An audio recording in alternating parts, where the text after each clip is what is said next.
Welcome to the BlackTrack, where I do commentary and review on movies with an all-black cast, or at least a black lead. Usually, when I talk about a movie like Jason's Lyric, I mention how it's a victim of bad timing, being that it's a love story released deep into the middle of the black crime movie era. But Jason's Lyric had some dramatic competition in 1994, with movies like Crooklyn, The Inkwell, and Above the Rim releasing around the same time.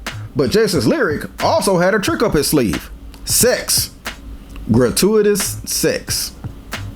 That's not an exaggeration either, because before going through massive edits, Jason's Lyric was originally going to be rated NC-17. I think that would have been a bit of an overreaction on the part of the MPAA, but that's only because what we consider graphic now was a lot different than what we considered graphic back then. Jason's Lyric was directed by Doug McHenry, and although that name may not ring any bells, he's the man who directed everybody's favorite house party movie except mine, House Party 2. Here at the Black Media Man Cave, we only acknowledge the first 3 House Party movies, and everybody knows by now that of the trilogy, I think House Party 2 is the weakest. I don't hold that against Mr. McHenry because it was his first movie, and Jason's Lyric, his second film, is the type of movie that can benefit from the type of story he tried to tell in House Party 2. Doug McHenry was a producer on the movie New Jack City, and that's probably where he first met the star and titular character Jason, played by Alan Payne. Payne had already shown in New Jack City that he could hold his own against other more established actors, but here in Jason's Lyric, he gets a chance to carry a story as a lead. And spoiler alert, he does not disappoint. He's joined by some stellar actors who are well known now, but weren't necessarily the household names we know them as today. With the exception of Forrest Whitaker and Suzanne Douglas, Jada Pinkett, Bokeem Woodbine, and Lisa Nicole Carson were very early in their careers. Jason's Lyric has been described as Romeo and Juliet in the hood, and although I disagree with that, does that mean that it doesn't tell a classic love story regardless? Let's BlackTrack and find out.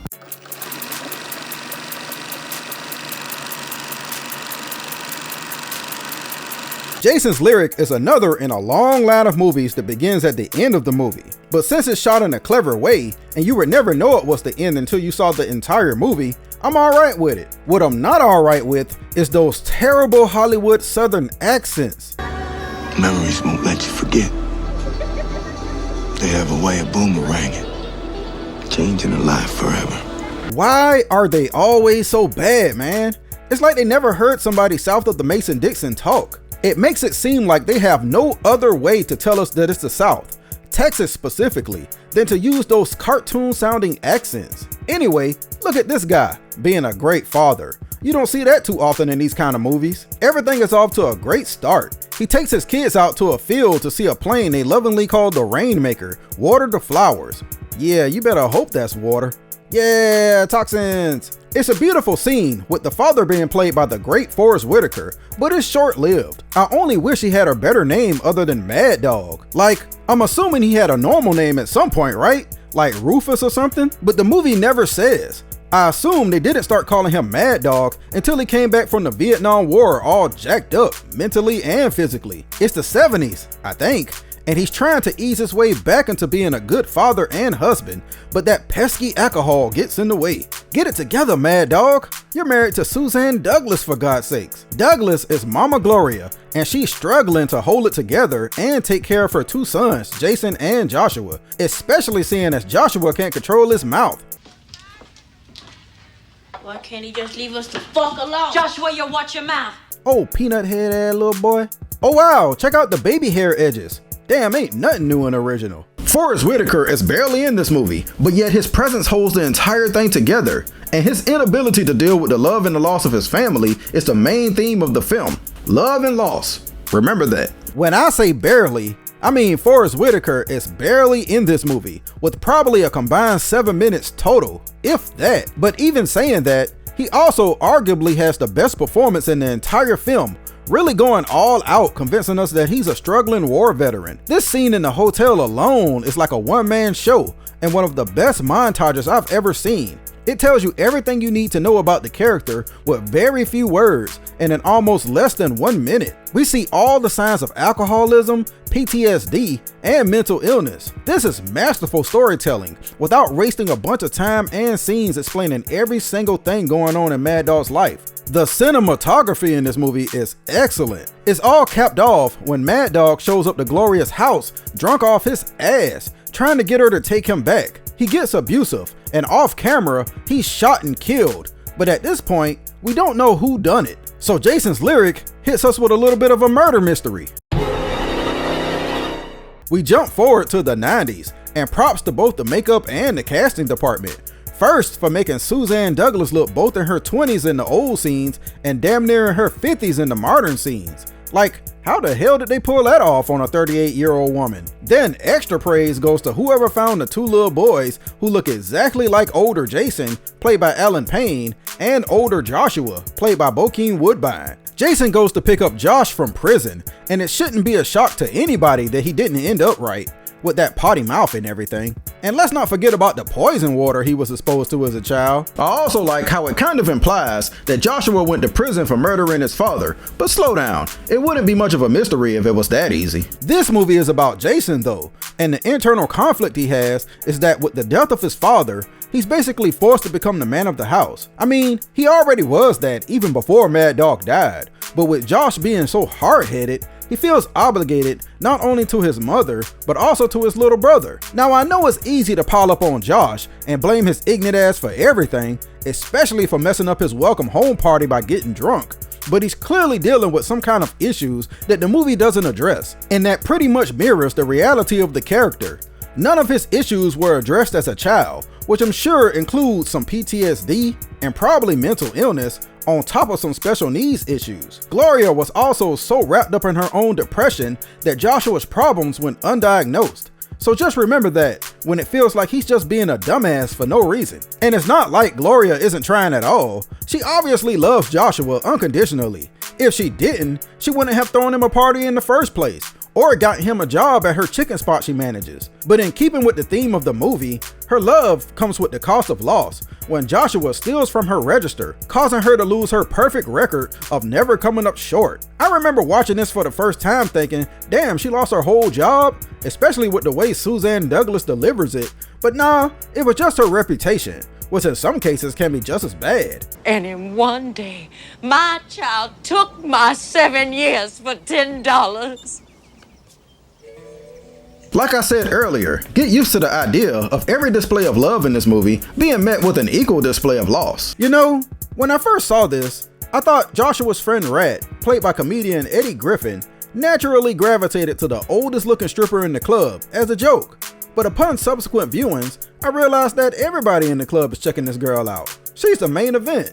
One thing I'm happy about is that Jason's lyric does not make Jason out to be a goody two-shoes Boy Scout. Yeah, he does the right thing most times and isn't involved in any crime, but he ain't no sucker. He comes across like an equal to Josh and not a pushover. He even drinks. He just isn't a drunk like Mad Dog and Josh. It's a more realistic portrayal of a hero that some movies tend to fumble because they try to make the main character perfect for fear that he will be disliked. Jason is more liked to me because his rough edges make him more relatable in my opinion. His only real flaw is that he's just a little too loyal to his family. He works at a TV repair shop and his boss Elmo got him an opportunity to manage a store in another state, but because of Josh and his he decides it's better to stay, much to the unintentionally hilarious disappointment of Elmo.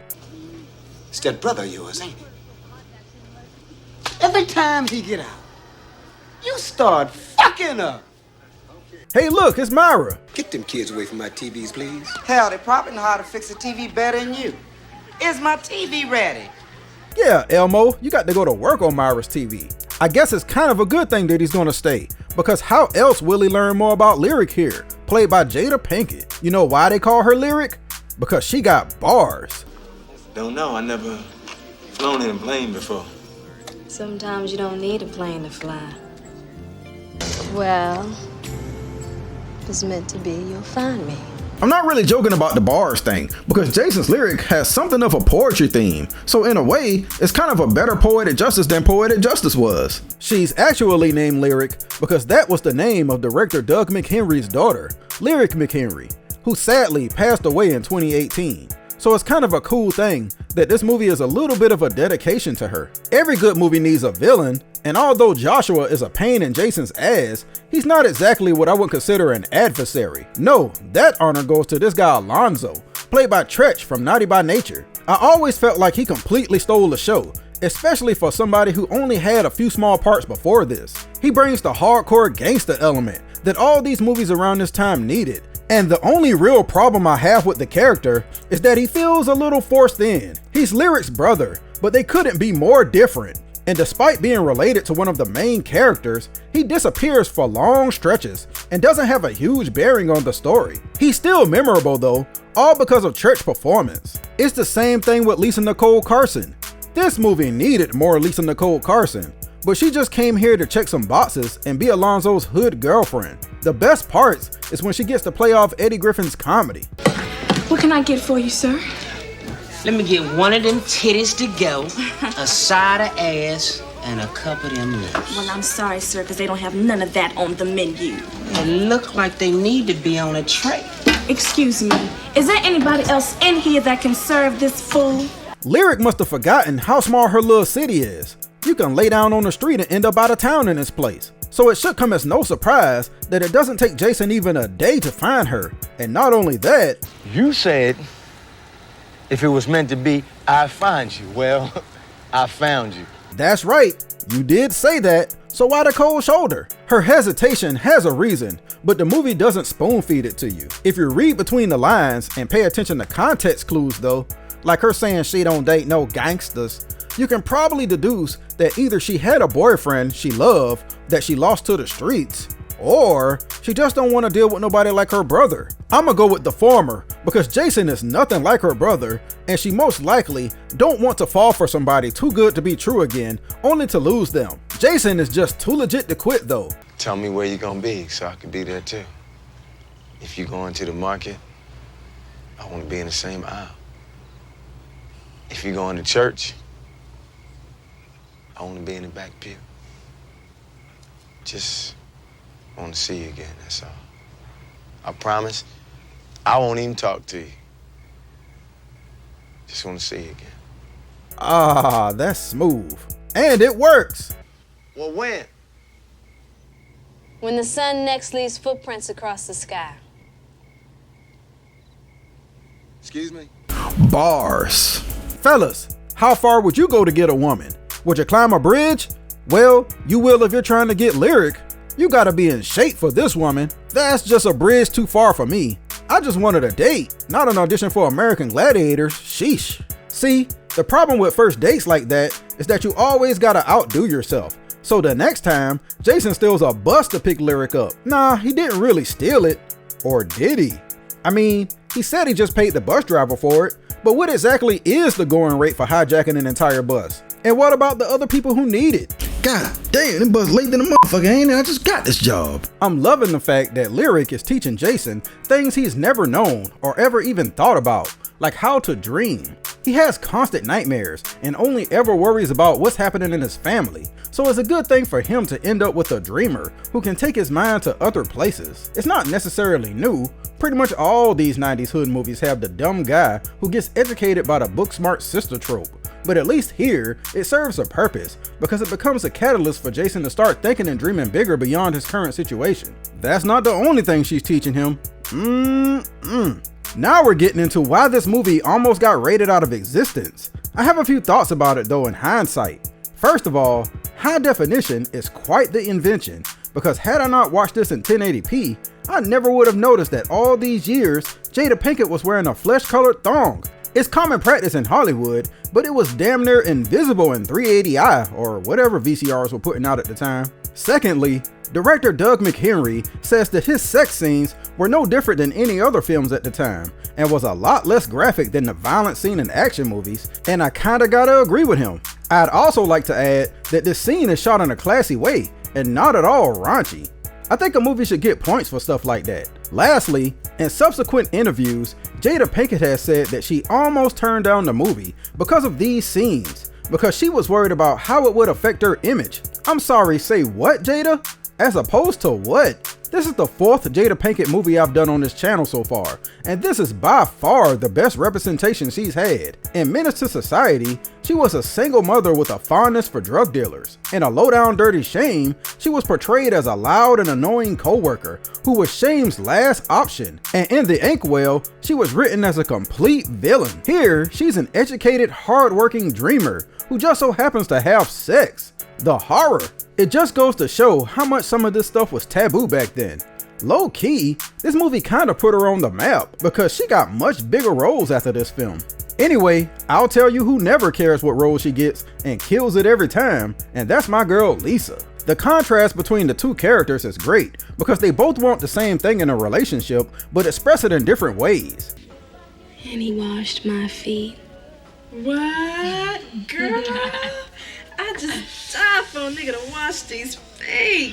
Yes. Come live with me and be my love, and we will some new pleasures prove. Golden sands and crystal brooks, silken lines and silver hooks. Go, girl. See, she got bars too. Together, they're like salt and pepper, which is actually kind of funny because in real life, Trax used to be with Pepper. Meanwhile, in the background, a couple more drinks and Joshua's transformation into Mad Dog will be complete. He's on a constant mission to prove himself, but he fails at every turn, mostly because of his own stupidity. He tries to make nice with his moms by buying dinner with drug money, but Gloria says, nah, this some trash. Literally. Then he tries to steal cars to impress his homie who owns a chop shop, but his friend is like, nah, that's small time, homie. This eventually leads him down the road towards Alonzo, who has the ultimate score, robbing banks? I don't know why, but I always thought it was going to be something a little more intricate than that. And Lonzo talks about it like there's absolutely nothing that can go wrong. I don't blame Joshua for being skeptical. He got some sense. Yeah, well, I'ma think about it. Do me a favor. While you think about it, why don't y'all get y'all broke asses the fuck out my face? Come on. Can't you see I'm trying to catch the Holy Ghost? That's gonna be the last compliment he gets out of me though, because he continues to be a pain in Jason's ass and nearly ruins things with Lyric because he's jealous and can't keep his hands to himself. If you can't tell by now, Joshua has abandonment issues because in his head, everybody he's ever loved has abandoned him. Mad Dog, dead. His mom's basically has given up on him, and now Jason looks like he's about to trade him in for Lyric. That's his love and loss story in a nutshell. Somebody say something about love? It's downplayed a little bit, but Alonzo has fears of losing his sister Lyric to Jason, and I think the movie didn't have time to flesh that out as much as the other stories, because he and Lyric barely interact. But I'm glad they had time to include this little scene of him looking crunchy at the sight of Jason hugging up on his little sis. Hey, at least it's not one of your homies. Speaking of Alonzo's homies, one of them is played by Lamont Tate, the older brother of Lorenz Tate, who was in The Inkwell with Jada Pinkett, which also starred Suzanne Douglas. Just a little trivia and some degrees of separation. Black Hollywood sure is small. All Lyric had to do was keep her mouth shut. Her and Jason made plans to get on a bus and leave town anyway, so who knows why she even cares what happens to Joshua. But perhaps out of loyalty to Jason, she tells him about the bank robbery, which causes Jason to confront Josh and make him late, which I want to say botches the entire operation, but they seem to be doing alright without him. Damn good, actually. Him showing up is actually what ruins it. So maybe Lonzo was right for what he said earlier. What would you need me for? Need you? Nigga, I don't need you. Alonzo is a benevolent gangster though, and allows Joshua to live, clearly not realizing that he's a crazy, deranged ass dude. I bet he also wasn't counting on Jason having hands either.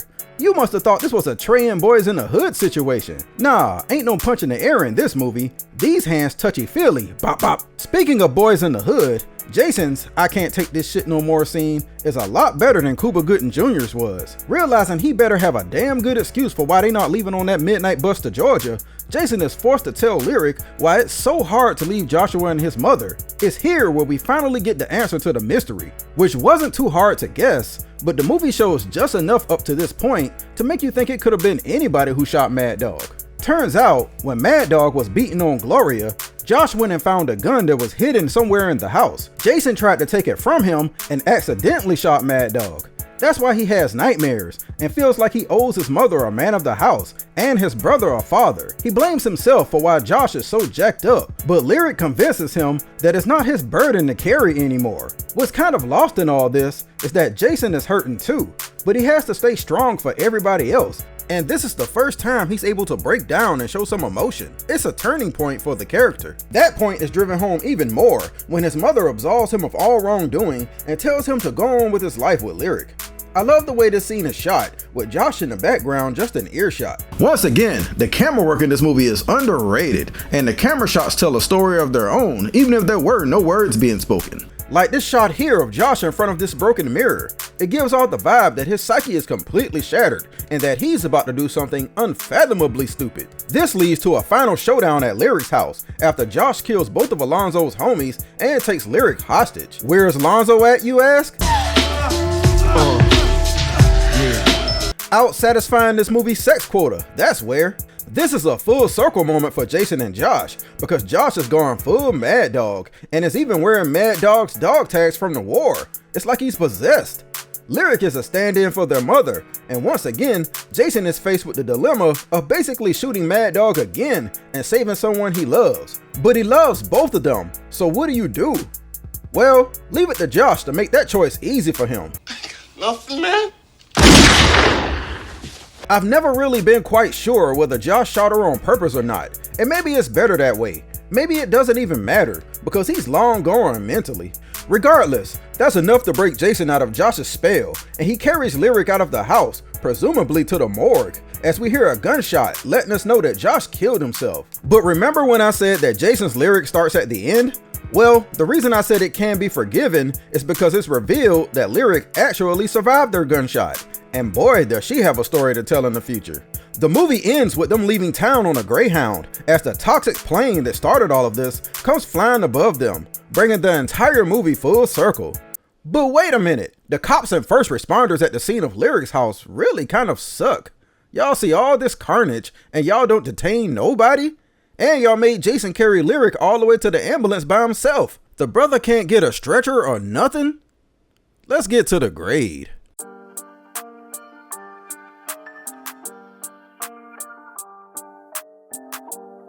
I'm a big fan of Jason's Lyric. It's an excellent film in my opinion that definitely gets its praise from the fans, but for some reason, it's not looked back on or talked about in the same conversation as other top tier black movies. If I had to guess as to why, I would say it's because the landscape was just too crowded. Keep in mind, like I said earlier, this movie came out in the same year and in some cases only a few months apart from The Inkwell, Above the Rim, Drop Squad, Fresh, and Crooklyn. And that's just the black films. It also released only 1 week before The Shawshank Redemption, considered by many to be one of the best films ever made. I'm not making excuses because it still made over half its budget at the box office, but it might help to explain why the word of mouth on Jason's Lyric was incredibly slow. I myself didn't hear about the movie until 1995, and I don't think I saw it until 96. I think it's because love stories travel a lot slower than violence. Jason's Lyric tells a deeply personal story that may hit a little too close to home for some. It tries to send you home happy, but at the same time, the Alexander family drama is tragic, with Josh being the most tragic character of all. It's also hard to sell this movie to both audiences, because you want the women to come for the love story, but you don't want them to be turned off by the violence. But you want the men, and maybe even some of the women, to show up for the violence, but don't want them turned off by the drama. Marketing is possibly the hardest part of making a movie. Don't let anybody tell you otherwise. For those that did give Jason's Lyric a chance in 1994, they ended up seeing a movie with fantastic acting and a well-written story about the power of love and the effect that loss has on an entire family. It's a movie that not only stresses the importance of family, but also the importance of moving on and not being burdened by them. The psychological aspects could have been touched on a little more, but with a runtime of 2 hours, I think it said everything it needed to say. If you've never seen Jason's Lyric, I highly recommend that you do ASAP. It's possibly one of the best black movies from that decade, at least in the top 5. My grade for Jason's Lyric is an A-. Doug McHenry only directed 5 movies, and this is easily his best. And that's it for this episode of the BlackTrack. What do you think about the movie Jason's Lyric? Do you think it's a classic, or do you think it doesn't stack up with the rest of the competition? Let me know in the comments down below. And don't forget to like, share, and subscribe, and tell your friends about my channel. And until next time, I'll holla at you.